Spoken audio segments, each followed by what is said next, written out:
Hello friends, कैसे हैं आप सभी। आज मैं आपके सामने एक कहानी लेके आई हूँ। कहानी का शीर्षक है गीदड़ की कूटनीति। आप मुझे जरूर बताइए आपको मेरी ये कहानी कैसी लगी। तो चलो स्टार्ट करते हैं। मधुपुर नामक जंगल में एक शेर रहता था जिसके 3 मित्र थे। बड़े ही स्वार्थी थे। इनमें थे गीदड़, भेड़िया और कौवा। इन तीनों ने शेर से इसलिए मित्रता की थी कि वो जंगल का राजा था और उससे मित्रता होने से कोई शत्रु उनकी ओर आंख उठाकर भी नहीं देख सकता था। यही कारण था कि हर समय शेर की जी हुजूरी चापलूसी किया करते थे। एक बार क्या होता है कि एक ऊंट अपने साथियों से बिछड़कर इस जंगल में आ गया। वो घने जंगल में उसे बाहर निकलने का कोई रास्ता नहीं मिल रहा था। भूख और प्यास से बेहाल ऊंट का बुरा हाल था। वो सोच रहा था कि कहाँ जाए, किधर जाए। दूर दूर तक उसे कोई नजर नहीं आ रहा था। इत्तेफाक से उस ऊंट पर शेर के इन तीनों मित्रों की नजर पड़ गई। गीदड़ तो वैसे ही चालाकी और धूर्तता से अपना जवाब नहीं रखता था।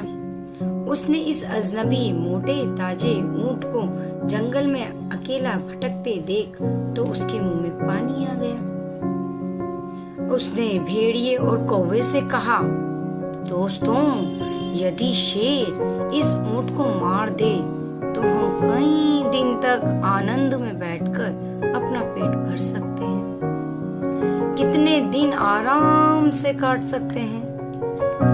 अब हमें कहीं भी शिकार करने के लिए तलाश करने की जरूरत नहीं है।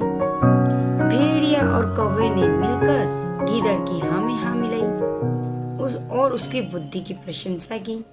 वाह वाह दोस्त, वाह, क्या विचार सूझा है। इस परदेशी ऊंट को तो 2 मिनट में मार गिराएंगे और इसका सारा मांस खा पाएंगे। बचा कुचा सब माल तो अपना ही होगा। अब आगे क्या होता है देखते हैं। गीदड़, भेड़िया और कौवा कुटिलता से हंसने लगे। उन तीनों के मन में कूट कूट कर पाप भरा हुआ था। तीनों षड्यंत्रकारी मिलकर अपने शेर के पास पहुंचे और बोले, आज हम आपके लिए खुशखबरी लेकर आए हैं। तीनों ने शेर से बोला कि आज हम आपके लिए खुशखबरी लेकर आए हैं। क्या खुशखबरी है मित्रों, बताओ, शेर ने कहा। महाराज, हमारे जंगल में एक मोटा ताजा ऊंट आया है।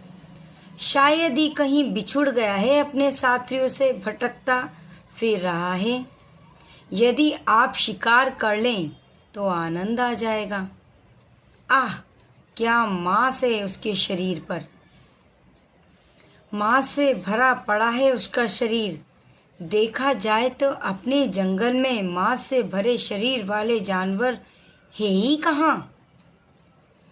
केवल हाथियों के शरीर में ही मांस भरे रहते हैं। मगर हाथी अकेले आते ही कहाँ हैं। वो तो जब भी आते हैं झुंड के झुंड में आते हैं। शेर ने उन तीनों की बात सुनी और फिर अपनी पूंछों को हिलाते हुए घुर्राया। अरे मूर्खों, क्या तुम ये नहीं जानते, हम इस जंगल के राजा हैं। राजा का धर्म है न्याय करना, पाप और पुण्य के दोषों तथा गुणों का विचार करके पापी को सजा देना, पूरी प्रजा को सम्मान की दृष्टि से देखना। मैं भला अपने राज्य में आए ऊंट की हत्या कैसे कर सकता हूँ, तुम ही बताओ।